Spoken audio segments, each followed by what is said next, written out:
So for tonight's speaker, Peter Bacho was born in Seattle, Washington, and grew up in the Central area.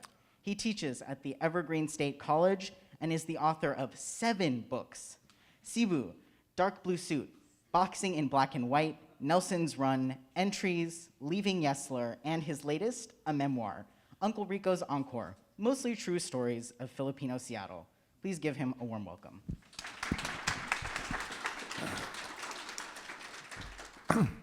MOHAI, thank you for hosting me. People who are in attendance, thank you for coming out on a chilly March evening. I appreciate it. I appreciate you being here. I remember MOHAI when it was 1968. I was here at the Naval Reserve Center. It was a Naval Reserve Center, and everyone of my age, 18 at the time, this is background for the first story. Everyone every male at least who was 18 or about to turn 18 was worried about being drafted. And so I thought, wow, Naval Reserve's perfect. So I came down here, took the exam, and I flunked it. I couldn't do math.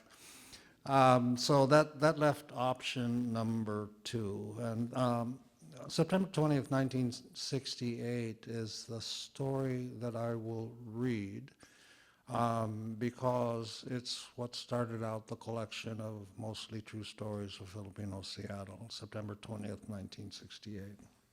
And I wrote it 2018.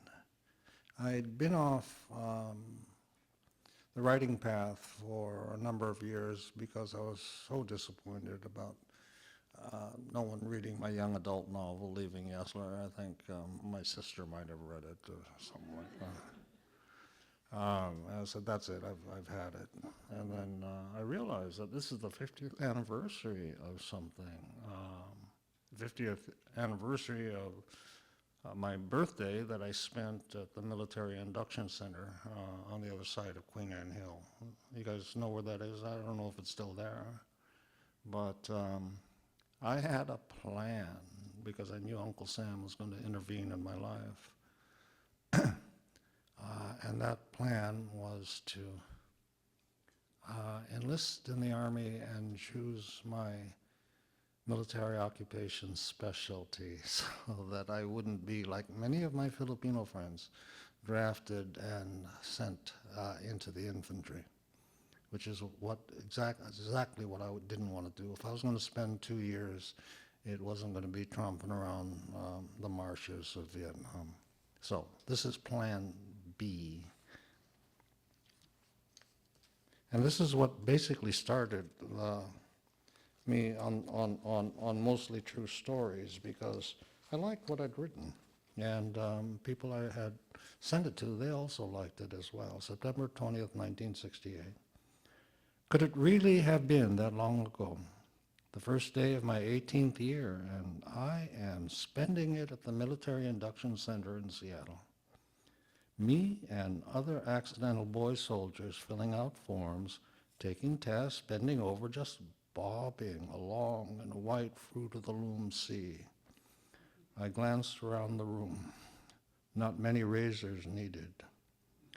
I was a product of Catholic schools, deferred sexuality, and Stations of the Cross sublimation, a virgin. But I knew I wasn't the only one. I also knew that some of them weren't coming back. And on their tombstones it should read, "Poor, poor, fill in the name." The only was his mom's. Was I scared? Too strong. Apprehensive? That fits. My road to the induction center started the year before in the spring of 1967 when I got a phone call from a high school pal, Steve Aspiris. We were juniors at the time, and the Vietnam War was too far down the road to worry about.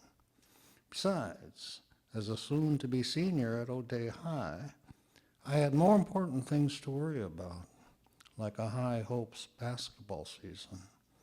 Steve said he'd drive, and we'd be joined by Ted Davina, Vince Visaya, and Jean Navarro. The other three slightly older than Steve and me.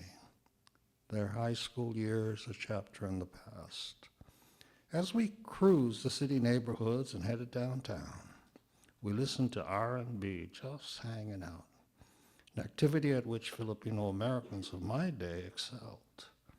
Among the jokes and banter, the camaraderie, the comfort that comes with a common ethnic identity and a shared history, Gene suddenly dropped a bomb. He'd signed with the Marines, he said, his tone matter of fact. He'd be reporting to boot camp in a few days. Ted and Vince would be next, snatched up by the military. For all three, there was only one destination, Vietnam. That's when the war hit home. My time was coming. Gene, Vince, and Ted could have postponed military service by going to college with its life-saving 4-year draft deferment. I was hoping to do that, but among too many of my Filipino peers, it wasn't an option. Our immigrant parents came from poverty. In America, they worked in the nation's underbelly, migrating to seasonal back-breaking jobs on farms and in salmon canneries. The luckier ones worked as busboys and dishwashers. By the 1960s, their economic situation had improved, but not enough to send their sons to college. My friends also had unconsidered options, like Canada, but I know what they would have said. Nah, that's what white guys did. Or how about growing their hair, burning the draft cards, protesting the war? Same thing.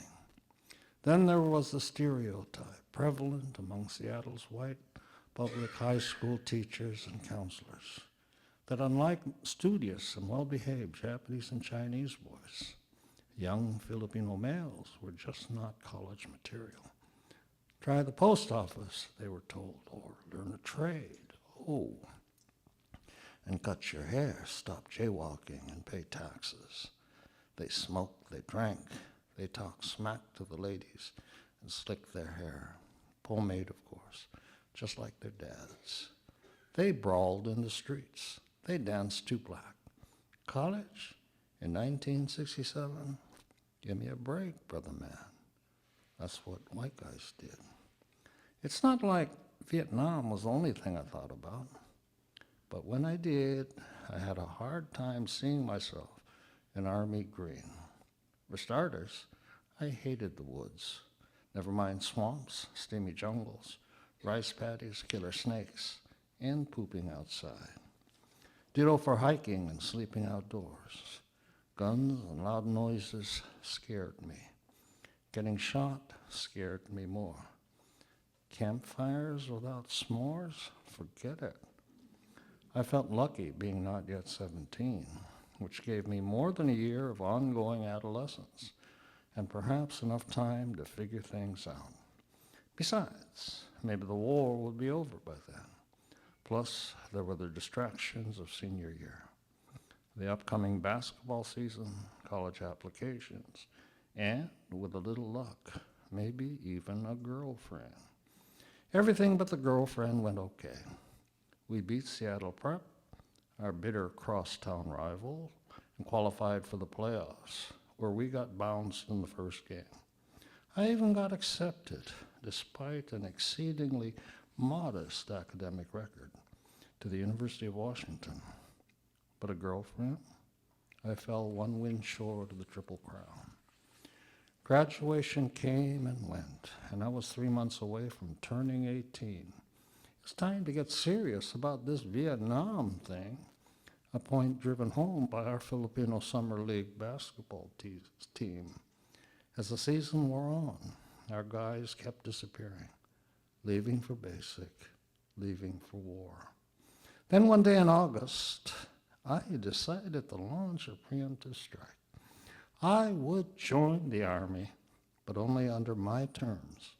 Sure, I had been accepted by the UW. My acceptance gave me the precious deferment. But how long I could hold on to it was another matter. The truth was that going to the university intimidated me. It was so personal, bloodless, soulless, and huge. A city within a city. And I was convinced I would flunk out and become meat for the body-hungry draft. And, like so many draftees, be sent to the bush to hike and shoot and poop outdoors. I told the recruiter I wanted to be in military intelligence, where my ability to type and answer telephones, follow office etiquette, and politely brown-nosed superiors would be highly valued.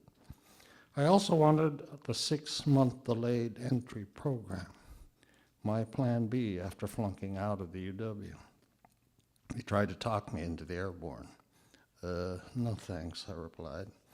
I signed the paperwork, and on my birthday, I reported to the induction center. At the end of what was becoming a tedious day, I had one more step in the process, a meeting with a medical officer. In a sense, I was relieved. This day would finally end. Plan B would be underway, and it would have been too. But earlier, I had filled out a form asking if I had a history of the listed maladies or diseases. Asthma, I wrote, which was true. As a child, I'd even been hospitalized after a nasty attack, but I outgrew it and became the picture of teenage health, playing football in the fall, basketball in the winter, and baseball in the spring. I entered the doc's office. He was seated behind his desk, and he motioned for me to sit down. As he scanned my medical history, I glanced at his features. Blonde hair with blue eyes, a handsome man who looked younger than his calendar years. He also looked kind, serene, like a priest who'd just been sitting at the right hand of God. He looked up and stared at me. I see you had asthma, he said solemnly. Yes, I had it as a child. That means if you go to a hot, dusty place, there's a chance your asthma might act up. Hadn't thought of that. My asthma acting up in a hot, dusty, and violent environment was the least of my worries. I was puzzled, unsure what the doc was getting at. Before I could reply, he repeated himself slower and more firmly this time, like he was talking to an idiot. That means if you go to a hot, dusty place. Ding. I realized he was trying to flunk me out. He was doing his best to give me my life. Yeah, I mumbled, sure. He sat back in his chair, the slightest of smiles forming at the corners of his mouth. I'm afraid you can't join the army, son. Sorry, you'll get a 1Y instead. A 1Y? It means you'll only serve if there's a national emergency. I got up to leave. This was so unexpected. I didn't know what to feel. Half a century later, I can't remember if I thanked him then, but I now know I should have. Because of that doc, I was able to continue in college, go to law school, and screw up a legal career and 2 out of 3 marriages. But why the kindness? Maybe it was because he knew that the war couldn't be won. Or maybe it was proof that God really does love fools. Or perhaps it was because that great cosmic joker, Senor Lucky Dog, chose my birthday to drop me a bone. Or maybe it all went deeper, that he knew the war shouldn't have been fought in the first place. Whatever the reason, I know he concluded that I'd be one more teenage discardable in this most dubious of battles. But the doc didn't know of Plan B, that I'd carefully planned to sit out my tour in an office with air conditioning, or at least fans. But being 18 and very naive, I didn't realize that my best laid plans could gang aft agley. Easy enough in a war zone.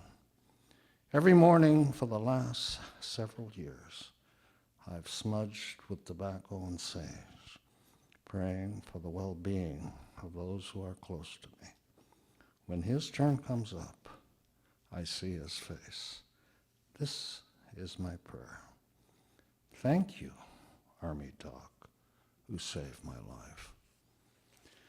So this starts it out, and I hope to give you a sense of what the old neighborhood looked like. I have a series of maps, and this is map 1. In my dreams, sometimes there's a map of the city I love. In almost 70 years, not much has changed, and that gives me comfort. On this map, I follow the lines north, south, east, and west, and I find the intersection, 32nd Avenue East and Thomas. This is where my family used to live, in a small one-floor yellow house that is still standing. The location is the eastern edge of the central area, the historic home of Seattle's African-American community, or so the tagline goes. But the central area was also home to Filipinos, working-class whites, and other ethnic groups. On our side, the eastern side of the block, there was another Filipino family, the Braganos, a Japanese-American family, and 3 black families. Across the street lived an older white couple, Al and Olga Castle. As a kid, I loved our house and our block. I felt safe there, protected. I had doting parents, good friends, and enough to eat. In my 20 years of living on our stretch of 32nd, I don't recall the cops ever having been called. As an adult, watching our nation go through powerful, earth-shifting racial convulsions, I love that house, that neighborhood, that street even more. I would leave that little house, fishing pole in hand, to join neighborhood pals for bike rides or hikes to the lake or the Arboretum Lagoon. Or I would leave with my bat and mitt for Little League practice in Washington Park. And sometimes, especially during the summer, I would leave with a darker purpose, to ambush drivers heading northbound on 32nd Avenue East with my friends, a motley, multiracial gang of vandals in the making. We would lie prone, hidden and still in the uncut grass, our pea shooters at the ready. Then we'd inhale, hold our breath, and ping cars as they drove north in the far lane. It was all great fun until one afternoon we hit a driver who'd left his window open. The peas flew and hit him upside his head. The red 56 Chevy screeched to a halt. A young white man opened the door and started running toward us. "You little..." We scattered, running through backyards, jumping fences, disappearing into the woods. After several minutes of hiding in the trees and behind blackberry bushes, we eventually reemerged. I bumped into Alan Bragano, my friend, neighbor and pea shooting Deadeye. Alan was worried. "Do you think he'll go to our homes and tell our parents?" I shrugged. "Mine are out shopping." I walked a few steps, then stopped. "What's..." I asked. Although it's been more than a half century since I've been inside our old house, I remember minute details of each room, closet, and nook, as if I had visited yesterday. Most of my memories of where we lived are comforting and warm, but not all. Like late one night when I was 8, I woke up to the shape of a woman standing at the foot of my brother's bed.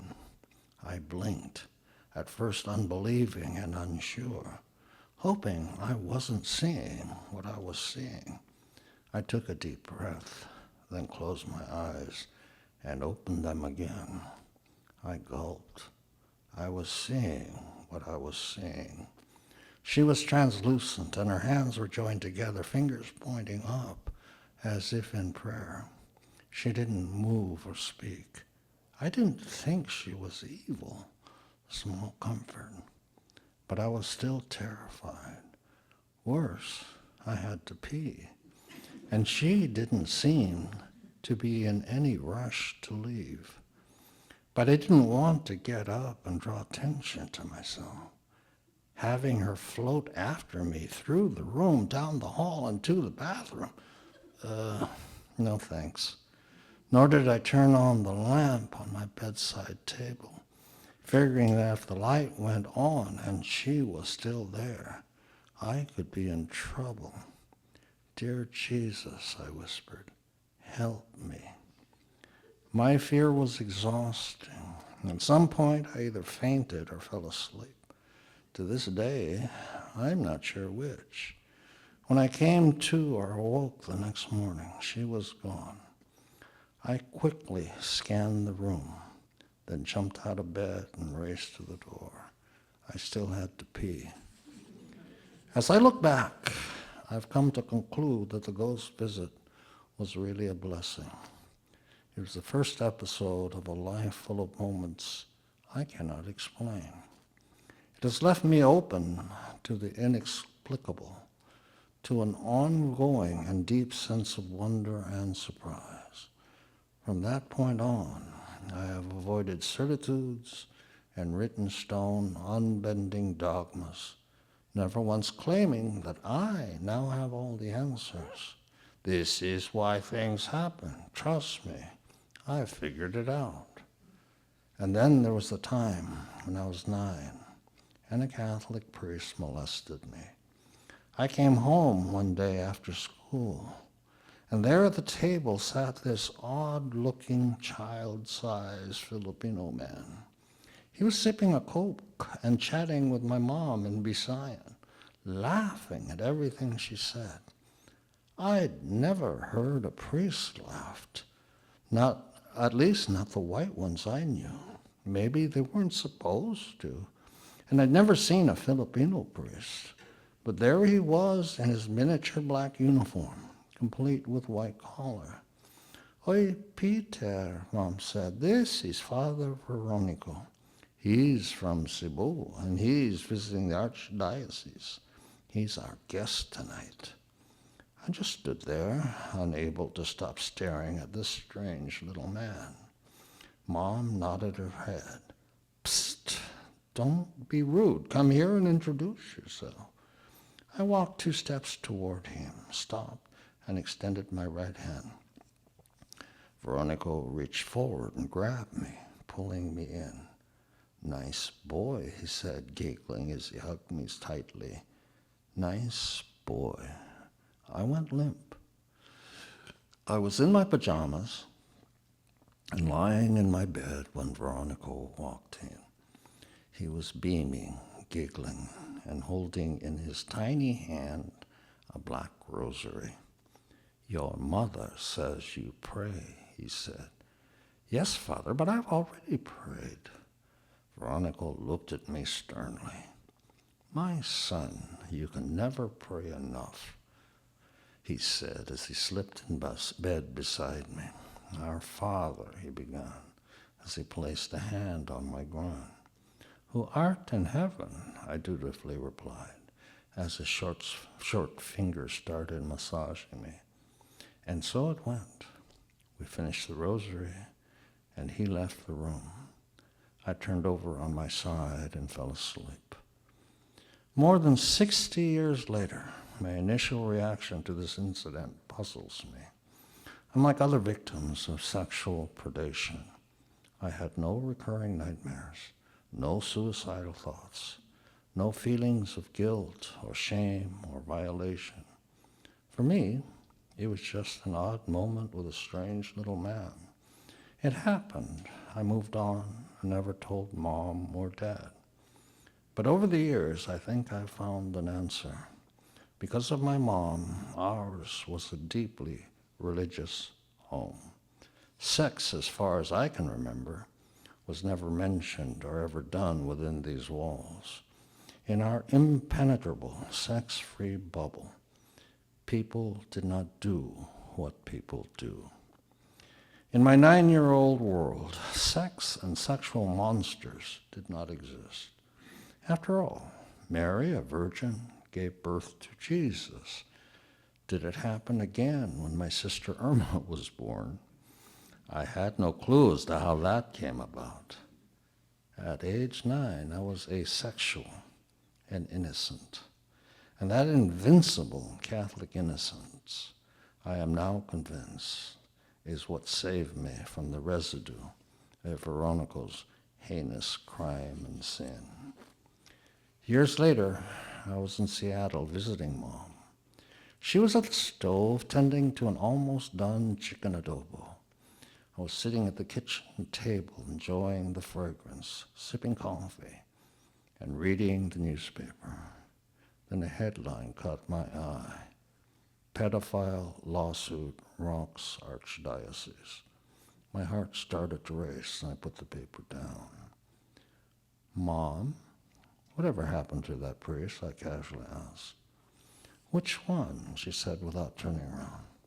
That little guy from Cebu.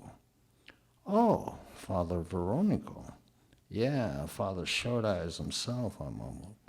Short Eyes? Nothing, Mom, nothing. Not sure. We lost contact. But I got a Christmas card from him a few years ago when you were still in California. She hovered over the pot, dipped a spoon, and sampled the sauce. Almost done, she said with her back still turned as she added a pinch of salt. Oh, what did he say? Who? Veronico.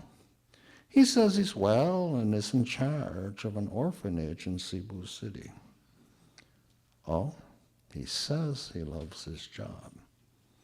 I'll bet. I turned to the side. Burn in hell, I whispered. You. Mom turned around. She was smiling. The adobo, son. It's ready. Another map. Let's see. I got to leave time. I think we can do it all. I'm going to read about 2 more stories, maybe 3. Map 2. In my dream, my focus shifts west. I'm walking the downward slope of Union Street, the corridor that connects the central area to downtown and beyond, Puget Sound.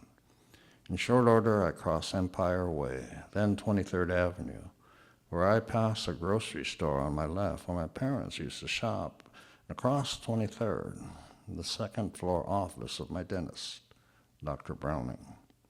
As an adult, I have avoided dentists for decades, preferring instead to let bad aging teeth fall out of my mouth. As nature intended, I tell myself. But as a child, I liked going to Dr. Browning. As I recall, he was a tall, powerful, physically imposing man, David Deacon Jones without the helmet and dressed in white. But with me, he was very gentle and skilled, and the only black dentist I have ever known. One time he removed a loose tooth while chatting casually about baseball, my favorite sport. I nervously sat in his dentist chair, my fists clenched, my mouth wide open, my eyes shut tight, praying. So, son, let me guess, he began. Your favorite player is... He then bent over, peering into my mouth. I heard him say, where he inserted his forefinger and thumb. Willie Mays, he said casually. I nodded. He handed me the tooth. Mine too. I'm done? Asked. He smiled. Yes, he said, patting me on the head. You're a good boy. I didn't feel a thing. This is a walk I have done many times, especially in the warm afternoon days of late spring, summer, and early fall. I am walking for more than an hour, but I'm young, 16, and wearing my white Converse high tops. I never tire, never sweat, or even break stride. But that was then, and such a long time ago. Today, I can only walk this walk in my dreams. I turn left, heading south on 18th Avenue, I see my destination, the distinctive twin spires of Immaculate Conception, the pulsing heart of old Pinoy Seattle. In those days, Immaculate was a church, a grade school, and a high school for girls. A lot of Filipinos were parishioners and students. In front of the church, I see Annie, a young Pinay who lives across the street. We stopped to chat. "Where you going?" she asked. "Catch me a game or two." In the background, I can hear the telltale siren sounds. A hard, quick dribble and someone shouting, "Hey, man, I was open, damn." "Gotta go," I tell Annie as I jog toward the parking lot in this outdoor hoop. "Got me an itch, I gotta go stretch." I am in the parking lot behind the church, resting against the fence by the basket and watching a 3-on-3 shirts versus skins half-court game. I know all the players, all Filipinos, all friends. They aren't that tall, and some aren't especially skilled, not like the lean, long-limbed brothers at Madrona, who have sports page clippings, college scholarship offers, and citywide reps. No matter. They're ballers who do their best and love playing the game. I'm at Immaculate that afternoon because at 16, I will roam the city each day on foot or by bus looking for a game. For my younger self, basketball is my only focus, my addiction. Playing it is the only thing that matters. I thought about going to Madrona, but the games there are so intense, such intensely physical, chest to back, hand to hand battles. And today I just don't have the energy to compete. Maybe tomorrow will be different. But for now at least, I'm on vacation, enjoying a rare, relaxed, Madrona-less basketball day. But there's another reason I'm here. Today, I just feel like being with other Pinoys. The game is near the end. The score is tied 14-all. A bucket by either side ends it. The winners keep playing. The ball moves quickly from the corner to Allen at the top of the key. He head fakes his defender, gets him off balance, and shoots an open jumper. The ball bounces twice, then hangs on the rim before going in. Game over. The winners smile and nod their heads. "Sweet," Tony, an older player, says, clenching his fist. "That's what I'm talking about, fellas." He walks to the fence, pulls a pack of Salems from his jacket pocket, lights up. That's something you wouldn't see at Madrona. I nod at Tony, then raise my hand. "I got next." My good friend Bob, who's on the losing side, walks over and hands me the ball.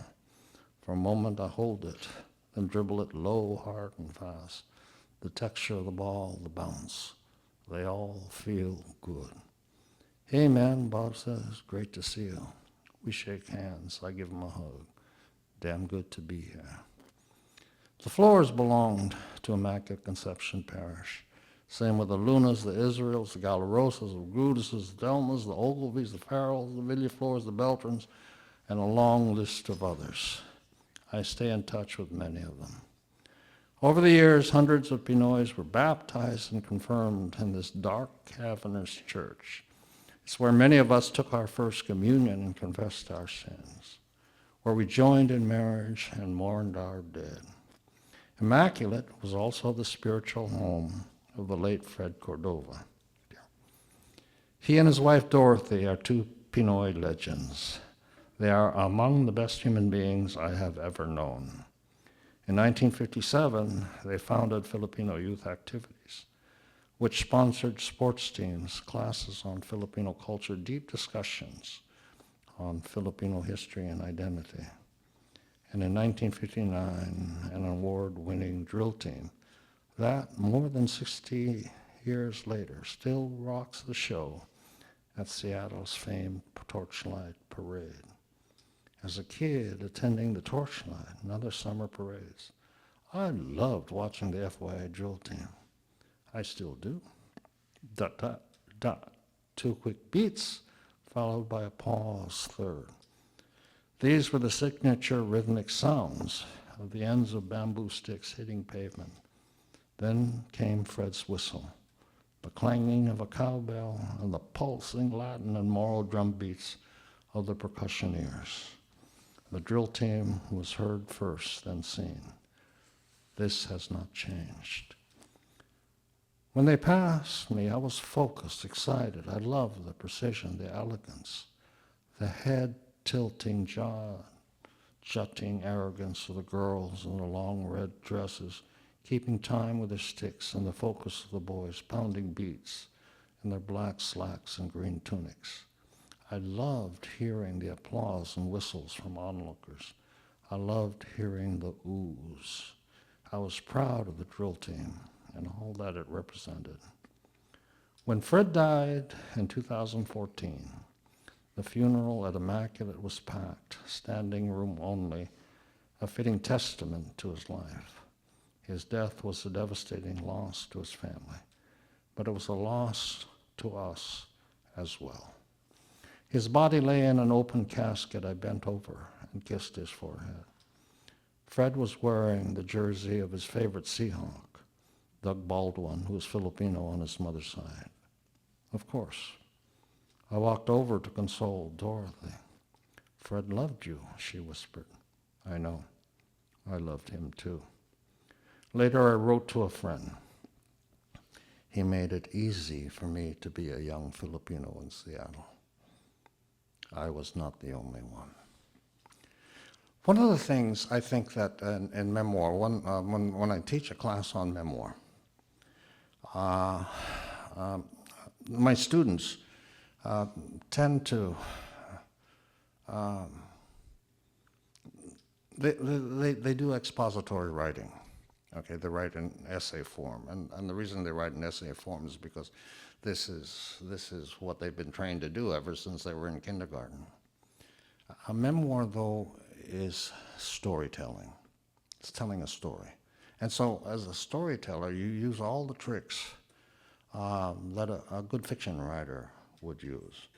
Dialogue, combination, you know, you have to know when to use dialogue. You have to know when when too much narrative, when narrative is too much or too little. I mean, you know, that comes with the years and the experience and so on and so forth. And most important of all, in terms of memoir, you have to be honest, brutally honest. Otherwise, I remember when students says, I can't write this. I said, write fiction then. If you can't be honest, if you can't be legitimate with the reader, they're going to sense a fraud. You have to be honest. And so here, one October day, I think, is the story.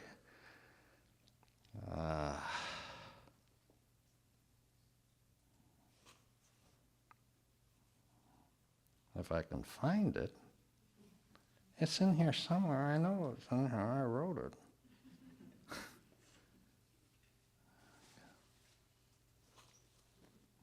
Okay, found it, 147. One October day.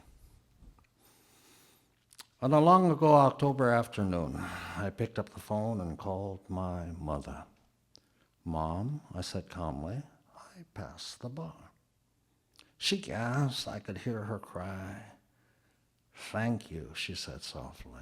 Thank you. That's all she said. This, though, is what she meant. Thank you, the oldest of my children. On the day you were born, I counted 10 fingers, 10 toes. You had brown, wavy hair. What was not for me to love? Thank you as well for not complaining, for being the easiest baby to raise. You didn't even scream when I changed your diapers. Now, I, being new to this, would accidentally prick you. You would furrow your brow and look concerned, but never did you cry or complain or condemn me for carelessness or bad motherhood. I knew right then you weren't the complaining type. As a young child, you ate fig bars and cold Spam sandwiches on Wonder Bread. You drank powdered milk and Tang, just like an astronaut. I'm sure many of your friends ate better, especially those with brick homes close to the lake. But you didn't complain because you knew even then that was all we could afford. Then, through the grace of Jesus who died for our sins and Dad finding steady work, we scraped up enough for piano lessons, and I thought, that's what you'll do. And you played because you loved me, I know that. You hated it and didn't like your teacher. I knew that too. Your passions were baseball and basketball, but you stayed with it for 7 years because you knew how I wished I could have played. Impossible, because we were always on the move, always hiding from those bad Japanese. Then one day, you just turned 13. I think you told me no more piano. You'd had enough. By then you were old enough to start to know your mind. Okay, I said. Was I disappointed? A little, I thought to myself. No concerts, no sold-out halls, no junior Liberace, no television shows. I sighed. But at least I've got a good son. And now you're an attorney. How about that? And your office son, your father and I, Uncle Vic, Uncle Rico. We can't wait to visit, can we? Will you have a window and a view of the bay and the mountains? What about photos? I will take them, would you mind? Of course not. Boy, a haircut, now you need one. You really do. Also, a new suit. No more jeans and t-shirts for you, mister. Meet me tomorrow, Nordstrom's. Oh, and thank you for the grandchildren you'll bring me. At least 3, right? They will look like you and your Vivian, a beautiful girl from a good Filipino family. Jesus, Maria, Jose, Peter, my prayers have been answered. You've made this the happiest days of my life. But I know there'll be other joys to follow. I know that, and I can hardly wait. Mom, your joys would have to wait. For you especially, I know that my immediate post-law school years must have been hard. My marriage, the first one, was falling apart because of my immaturity and my rampant infidelity. Then I stopped being an attorney, and far worse, not a grandchild in sight. One afternoon, you, in a rare fit of pique, shook your head and said, "Son, you're such a disappointment." And I was, to her, to myself. But hearing Mom say it hit me hard. I stopped calling. I stopped visiting. I was embarrassed. 2 weeks later, she called me. "Why have you stopped calling? You said I was a disappointment." "Oh, you're not anymore." True story. And just like that, we're good again. And that's how we were for almost 70 years. Mother and I, a teaspoonful of words, our bond unbreakable. Your joys would eventually come, like in the early 1980s when I started writing and getting published, first on the editorial pages of the Seattle papers, then regional and national publications. My message was the same, that Philippine dictator Ferdinand Marcos was bad, not just for Filipinos, but for America. But Marcos was Washington's boy. He crooned anti-communist lyrics and pledged that vital U.S. bases could stay forever and a day in his archipelago, for a price, of course, paid to him. No questions asked, no answers expected. My work was getting noticed. Even Seattle older Filipinos were starting to talk. One friend warned Mom that the Philippine consulate was keeping an eye on me. I was on a list, which made sense because Marcos was a highly paid American puppet. Public criticism and erosion of U.S. support threatened him, his family, and the millions he'd managed to steal in U.S. aid. "Be careful," Mom whispered to me. And although she looked worried, I knew she was proud. Her oldest child, an enemy of the state. How about that? Despite the warning conveyed in the fall, I returned to the Philippines, November 1983, just before Thanksgiving break at the University of Washington. I was teaching a class on Philippine history, and Manila, as usual, was floating in rumors. Ferdinand Marcos had disappeared from public view for several days, and the rumors ran the gamut. Oy, a friend of my cousin, whose auntie works in the palace, says he's gravely ill. My guess, compadre, he's already dead. Who'll take his place? What about the generals? Maybe they're already running things. What about the communists, the Muslims? Will there be a civil war? Will the Americans get involved? I felt like a fraud, a reclining chair journalist. A huge story in the Marcos era, and I wasn't there. It had been 3 years since I once followed an old lover into the jungle. It was time to return. After class, I booked a flight from Manila. 2 days later, I was gone. Now, in making this decision, I hadn't entirely lost my mind. In 1983, I could enter the Philippines on my U.S. passport. No visa necessary. No heads up to consular officials keeping an eye on me. Plus, there was this intangible that I had considered.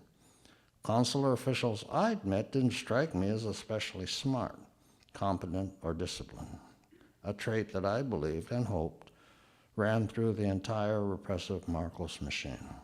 And sure enough, when I was clearing customs at Manila International, a soldier in a booth nodded at me. He lit up a smoke, then continued reading his newspaper. The computer on his desk was turned off. The next 3 days turned out to be a major waste of time and money. Marcos was sick, but not dead. There would be no major story breaking out of Manila. When I returned to Seattle, I drove to my parents' house to wish them belated Thanksgiving greetings. Hi, Mom, I said cheerily. Hi, son, where have you been? She kissed me on the cheek. Oh, I just got back from Manila. She gasped and rolled her eyes. You're a bad, bad boy, Mom said, but she was smiling when she said it. She then turned toward the kitchen. You should eat. When Marcos died, he took my journalism career with him. With the world watching, he would strut and preen like the vilest WWE heel. But now that show was over. The international journalists had gathered their pens and notes and gone home. And that was fine with me. By then, I'd turned my attention to fiction, my goal to write my first novel. Over the years, I had wondered why so many journalists found fiction so alluring. And I think I have the answer, or at least my answer. As reporters and editorial writers, we start with facts and go from there. But I began to wonder, what if I created my own facts, my own world, and sprinkled it with characters born and raised in my imagination? I would see their faces and hear their words. I would feel to my core their fears, sorrows, and joy. I would talk to them, and they would talk back. Then I would put them in conflict. I would determine the outcome. I would decide who would live and die, kind of like God. And creating a fictional universe will be the closest I will ever come to divinity. Writing a novel is a years-long wrestling match full of weaknesses, wrong moves, and nagging doubts. Does the scene work? How about this word? Keep it. Change it. Does the narrative have a rhythm? Will it rise to the level of art? In 1989, I submitted my first novel, Cebu, to the University of Washington Press, which had published a well-regarded line of Asian American fiction. The next year, the UW Press notified me that my novel was accepted. Release date 1991. The initial reviews were mixed, but in 1992, Cebu won an American Book Award. At the time, I was living in San Francisco and scheduled to do a lecture in Virginia Beach. So I asked Mom and Dad to attend the awards ceremony in my place. I called my mom after I returned to San Francisco. How was it? Your father, she said, he was going around to the different tables, carrying your book, pointing to your picture on the back. I think he was bothering people. You know how he is. But I finally got him to sit down and eat. Mom said that Dad had been going to the UW press office to ask for books to sell. Then he'd go down to Chinatown and sell them to his pals, even those who couldn't read. In 1993, before he died, Mom called to ask me to talk to Dad. They had been to yet another funeral, another old Pinoy gone. Our community was disappearing. But Dad was unfazed by the deaths of old friends. At the funeral mass, he'd brought several copies of Cebu with him. At the cemetery, your father was selling your book to the mourners, the widow, even to the priest, she paused. I was so embarrassed. Please talk to him. I giggled. It's not funny. Yes, it is. Funny to you, maybe, but I have to live here, she said, and then sighed. When you stopped being an attorney, it broke his heart. He didn't say so. I know he didn't talk to you, but I knew. Your father's not much for words, at least not American words. And now this, his son, the award-winning author, better than being a lawyer. I was quiet for a moment, maybe even a little longer. In my mind, a collage of scenes, of Dad nodding when I hit a jump shot, of Dad smiling at my law school graduation, of him crying at my wedding. Oi, Peter. No, sorry, Mom. It's just his way of showing how proud he is of you. I took a deep breath, composed myself. How about that? I softly said. How much time do we have left? I'm going to do one more. This one is The Fishing Man, and there's a lot of fiction in this. And the other term for memoir writing is creative nonfiction. It's storytelling, right? It's storytelling. So there's a lot of fiction in this. I kind of like this story. This is a good story. 87.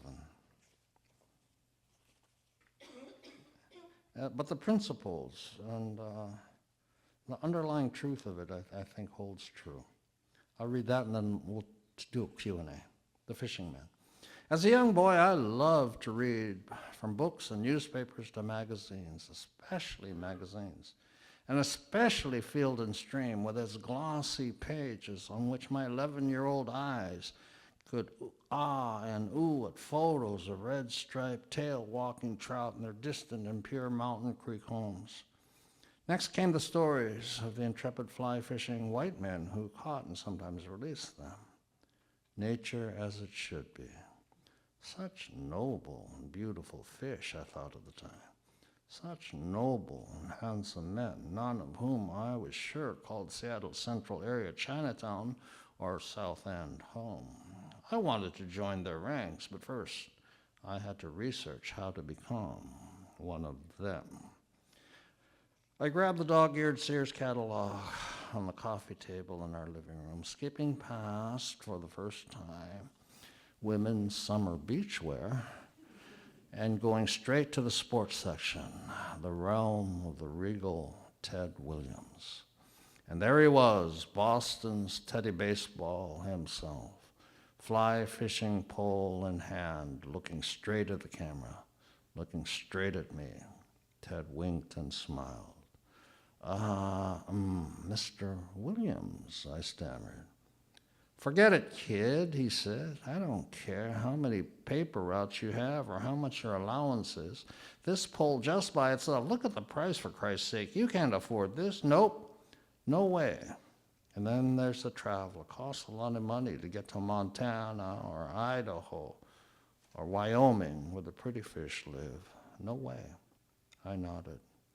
The great Williams stared at me fondly, like maybe he was worried that speaking an obvious truth had hurt my feelings, or like maybe this conversation mattered. He smiled. Hey, kid, how old are you anyway? 11, but I'll be 12 in a couple. Ted chuckled, cutting me off.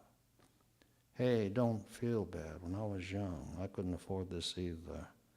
My mom, she's Mexican. Bet you didn't know that. Ted frowned and shook his head. You know, back in my day, being Mexican in San Diego wasn't easy. But I lucked out. There's baseball, of course, and I was better than anyone else. But Williams, hey, just like any Anglo name, right? So I had a little easier. How about you, kid? You're what? A Filipino. I thought so. Plenty of those where I come from. Hard working, friendly, nose in the dirt, sweating out in the fields every damn summer day, just like Mexicans. And just like Mexicans, they're born poor, they die poor. Hell, none of them are rich, at least not the ones I knew. Ted closed his eyes. Again, he shook his head. I was a lucky kid, he said softly. Baseball, my last name. Got to avoid much of that. He took a breath. He took a deep breath before refocusing on me. You love baseball? Yes, sir. You love fishing? Yes, sir. What do you use? A hand line. My dad and me on Sundays after Mass, we go to the docks west of downtown on Elliott Bay. We jig for shiners. Sometimes we get lucky and catch us a perch. It's fun. Dad says he did this a lot during the Depression. And sometimes on Saturday, if we ain't playing ball or something, me and my pals, a bunch of us, we just hop the two Madrona, get off downtown, walk to the dock, and do the same thing. Ted nodded approving. Well, it's not stream fishing for browns in Montana, that's for sure. But it's a start. A lot of poor boys get started that way. But what you need now is a pole, not just not a fly pole. You can get one cheap, or at least cheaper. Then all you got to do is toss the bait from shore where the bigger fish are and just sit back and wait. Thanks, Mr. Williams, I said before closing the catalog. I turned and walked out of the room. Any time, kid, I heard him say. I needed a pole, Mr. Williams told me. How to get one? No, that was another issue. I needed the basic fishing pole, spinning reel combos at Chubby and Tubby out on Rainier. Ran about $20. Not expensive, much less than fly fishing gear. But at that moment, $20 was 20 more than I had. It was sunny, late April afternoon, so I walked outside and sat on the front steps. My mind was focused, buried in thought, as I raised past the list of money-generating choices. Weekly allowance? Not enough. Borrow money from friends? Broke like me. Lawn mowing for neighbors? Allergic to grass. More allergic to manual labor. What then? The answer came the next afternoon, Saturday, when my favorite uncle, Kikoy, dropped by the house. Kiriko Daan, my dad's cousin, lived in a shabby Chinatown hotel, a cramped one-room, hot plate walk-up. As kids, Dad and he had come to this new land together, full of hope. But in the decades since, they'd lived their lives in America's dark margins, West Coast fields and Alaska's canneries, working dead-end, back-breaking jobs.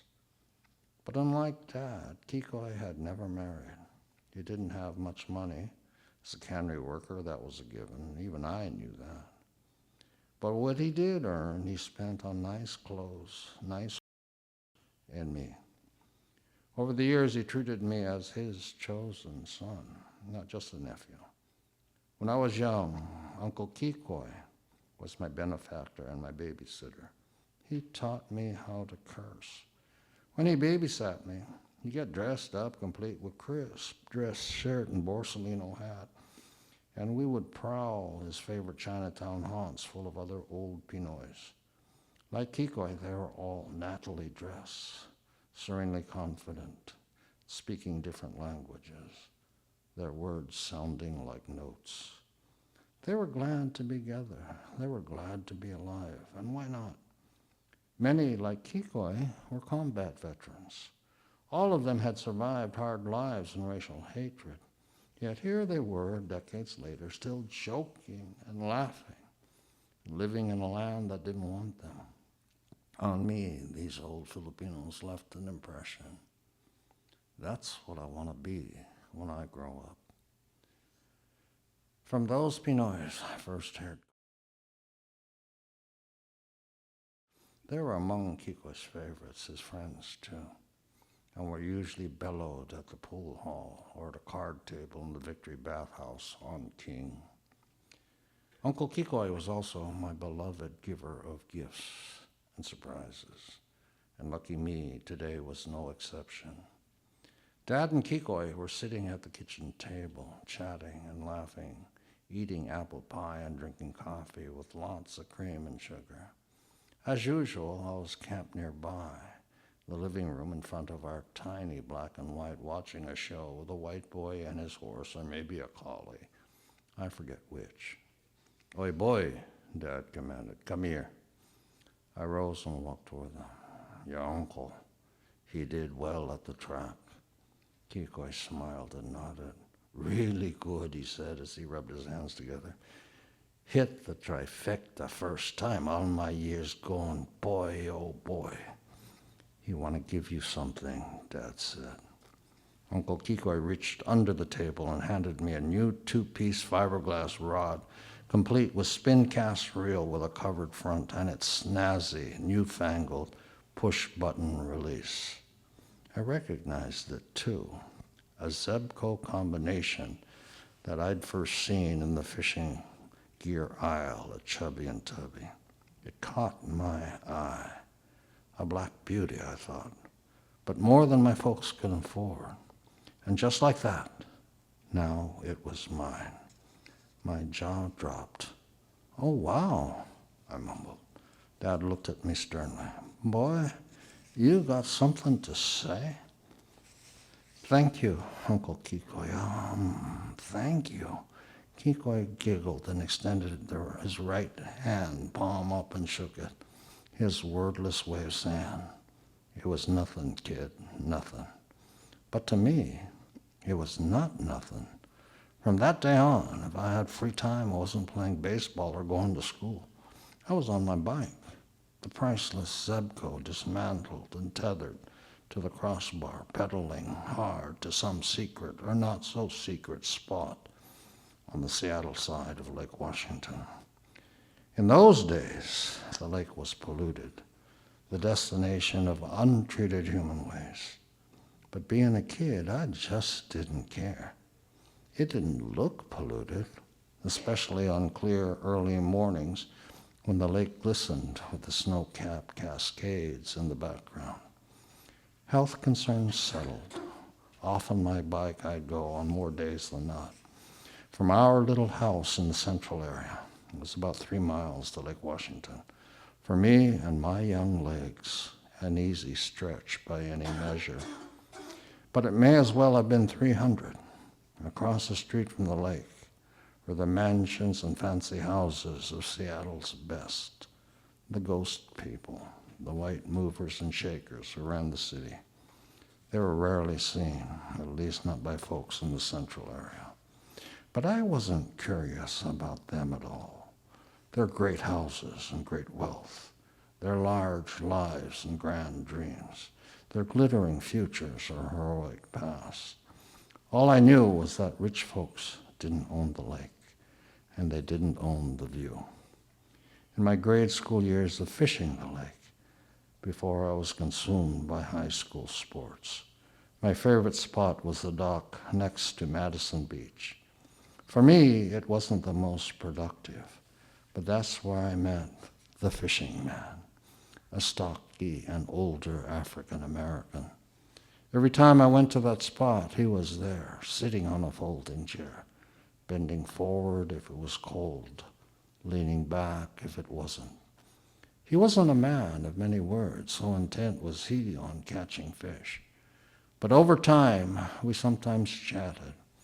One afternoon, he told me he was born in Louisiana, came up during the war, served in the Pacific, and returned to Seattle, settling here.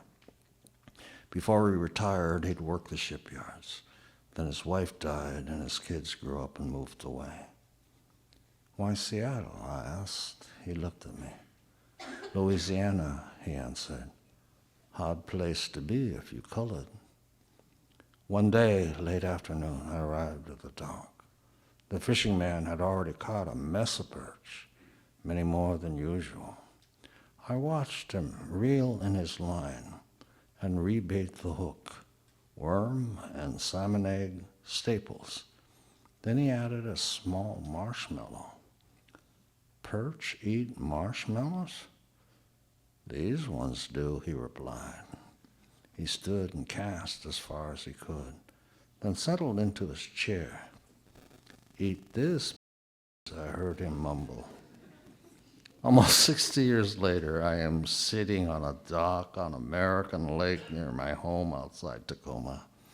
I carefully bait the hook, worm, salmon egg, and marshmallow, a food combination not normally found in nature.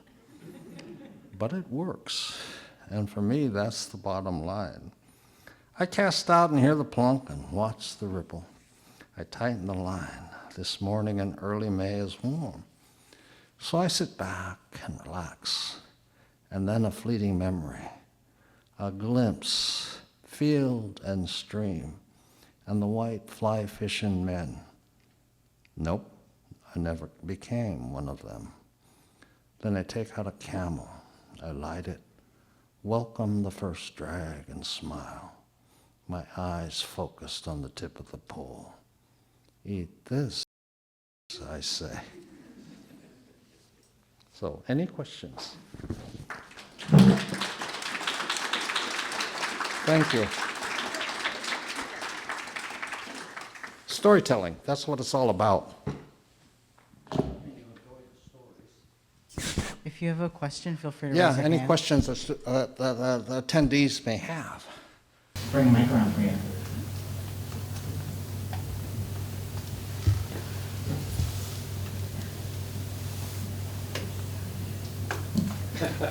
Did you meet Fred? What's that? Fred? Did you meet Fred? Fred Cordova? Did you meet Fred Cordova? Oh, yeah. Oh, yeah. So,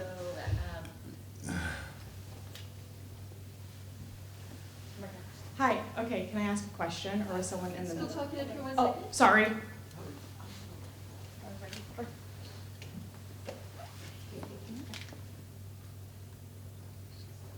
Can we get the mic there, Sora? When I was young, he was like, did you meet him, when did you meet him, when you were young?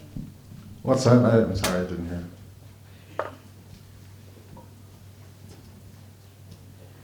Well, I was just wondering, Fred Cordova, when he was young, did you meet him? Oh, Did you yeah, meet him there? yeah. His wife and daughter are What here about right now. Bob Santos? Bob Santos, did you meet him as well? Who's that? Bob Santos. Oh, Bob? Yeah.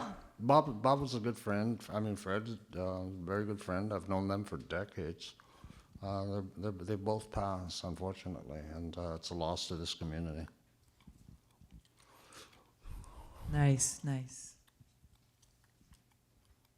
They were real movers and shakers.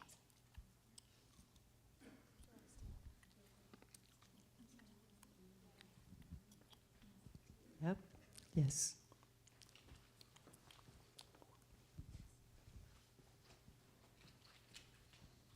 I think I have a question for you. So when you were talking about storytelling and writing from memoirs and being very honest, and because people can kind of sniff out when you can't, but then you also discussed writing for fiction and being able to build in that own world. At what point do you find the vulnerability versus the fiction at that coding? Does that make sense? I mean, Thank you.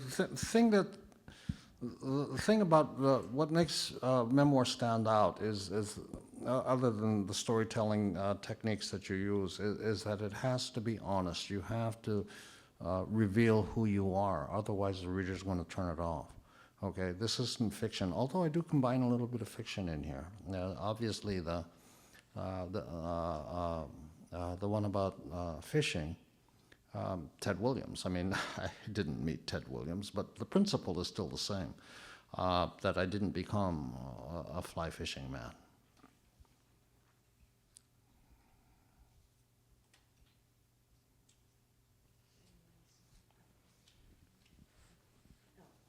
There's a hand there. You started to talk about the rules, and you didn't elaborate. What's that? You started to talk about the rules, The rules? right? When you write. Yeah, Can you elaborate? you know, you have fiction, you have creative nonfiction, and they're both like first cousins. They're different forms of storytelling. I use all kinds of fictional techniques in terms of use of dialogue and combining it with what I hope was effective narrative. I mean, that's what a good fiction writer does. And you build a story to a climax, okay? And that's what a good fiction writer does. But you do the same thing when you're writing an effective memoir, in my opinion at least. You didn't tell the rules. What were the rules? The rules? Yeah. Don't over-rely on narrative. Do not, that's key. And a lot of beginning memoir writers will over-rely on narrative. They'll treat a memoir as if it were an essay. You can't do that. It is storytelling. That's the number one rule for me. And the reason that beginning writers, in memoir at least, they over-rely on narrative is because that's what resembles composition. It's the type of writing that we are all very familiar with. And you need to break away from it, and you need to give your characters free rein. Okay, they have to have agency. They have to be able to see what they want to say. They have to be able to think what they want to think, et cetera, et cetera. I mean, so in that sense, it's very much like fiction. It's storytelling. Does that answer your question, Shah? Close enough. Okay. Thank you for including Auntie Remy's voice, your mother's voice in that story. All of us who are immigrant kids, you know, our parents want the best for us, the lawyer, the priest, all of those doctors, and how you try to achieve their dream, but then they realize their dream is not your dream. And then in the end, your mom and your dad were very proud of you. Yeah, I mean, One October Day is almost a story of redemption, for me at least. You know, they didn't get exactly what they thought they would get out of me, but they still got something worthwhile.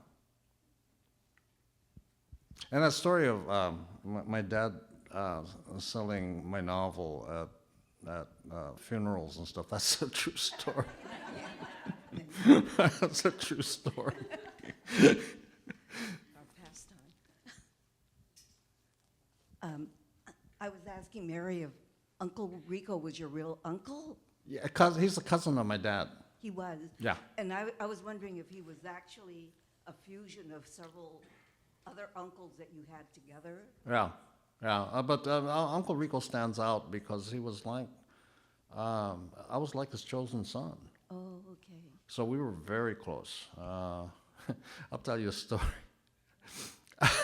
I was living in San Francisco at the time, and my mom calls and she says, well, you know, Kikoy, Uncle Rico, Kikoy, it doesn't look like he's going to make it. And I says, where is he? She says, he's at the VA. Can you come up now? I says, I'm kind of broke. Can you tell him to wait until the end of the month? And he did, and we drove up that. We drove all night. Turned around. I kissed him on the forehead and told him I loved him, and we walked out. And then he held on. He held on because we were that close, and he understood I was broke. He understood being broke. I said, tell him, I got to wait for my next paycheck, and then I'll be there. I promise. I swear. So I was able to say my goodbye. Actually, he appears as a ghost in one of these stories, and that's a true story, at least told by my wife at the time, that she had seen him as a young man. And I says, oh, he always liked her. And I said, okay, you're going to visit her and you're not going to visit me? What's up with that?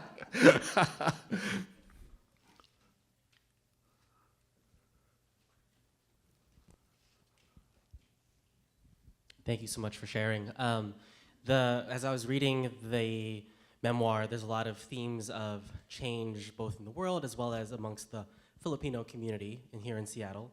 And one thing I was wondering about your process was the act of documenting for yourself real time throughout your life and your journey versus how much of it was sort of recollecting and thinking through and reminiscing, either solo or talking to other people. What was? Can you restate that a little bit? Yeah. So thinking about the themes of change in and around Seattle, Yeah.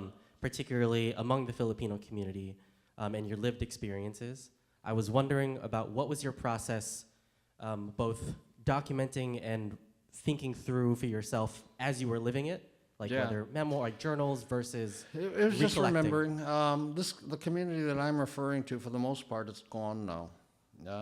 The old timers have passed, and the stories that they had with them, their experiences here, that first generation, for the most part, that's gone. And I thought, there are other members of the community now. I figure it's their stories to tell. It's not my story to tell, but it's their stories to tell. But for that generation, those two generations, the old timers and their American-born children, hell, their kids are now in their 70s and 80s and stuff. We're up there, so someone had to tell those stories. So that's what I chose to do. I can't tell the stories of younger Filipinos. They have their own stories. They have their own issues that they have to deal with, the challenges that they have to deal with. I am not privy to that. I'm not privy to that. I picked out a segment of this community that I knew very, very, very well. I think we've got time for one more.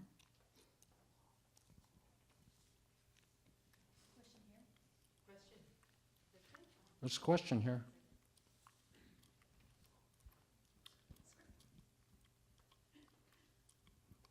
Who's interpreting? Yes, hello. Who's interpreting for me? Curious. The book that you wrote, how long did it take you to write that book altogether?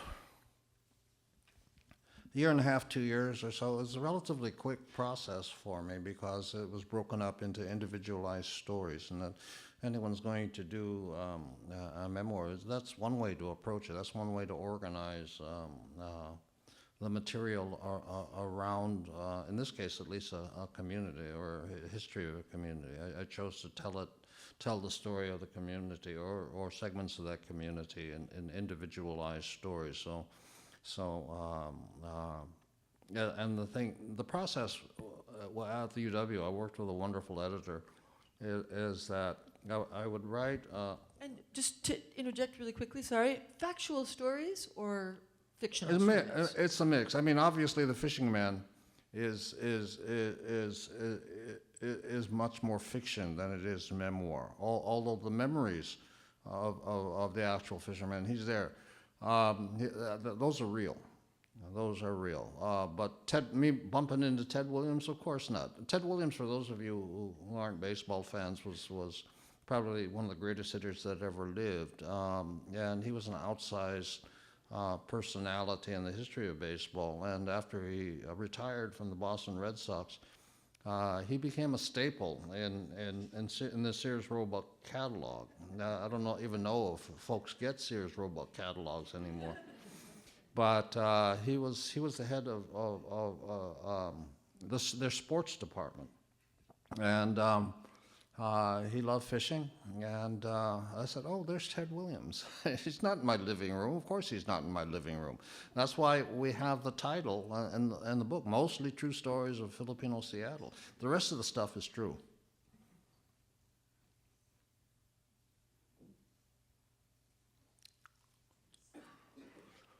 There's a hand up there somewhere. I don't know. We got one last one from the live stream. There's a hand here. Well, I'll start with the question we have coming from the live stream. Alan, tuning in from Virginia Beach, wants to know what the differences are between today's 70-plus Filipino Americans versus your dad and uncles. I think probably social class to a certain degree. I mean, you know, when I was a kid growing up, I thought all Filipinos were poor. And I ended up spending time. I thought, you know, the center of the universe was Stockton, California, and CD, or the south end of Seattle. That's where Filipino America, my segment of Filipino America was. We didn't go to, most of us didn't go to college, and you know, economic circumstances dictated that, but also the stereotypes that pervaded the Seattle public schools in terms of what, particularly in terms of my generation, Filipino males were capable or not capable of.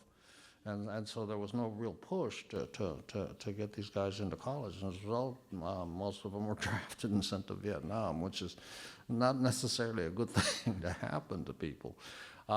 So there was that sense of you're a part of this, you know, the history of your parents or your fathers, at least, if you're mestizo.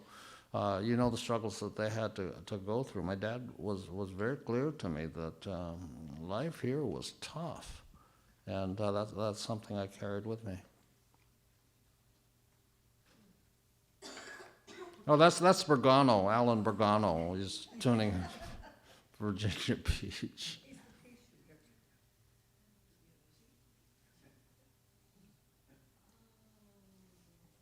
I just had a question about the ghost that you were describing at the foot of your Yeah, that was bed. real. That was Did real. anything happen I to didn't your- invent that. Did anything happen to your brother?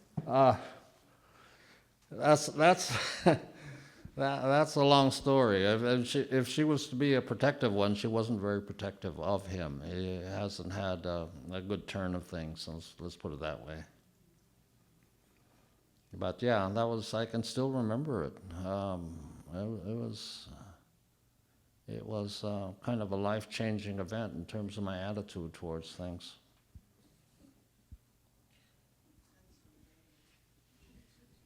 All right. Thank you. Everybody give a really big round of applause, please.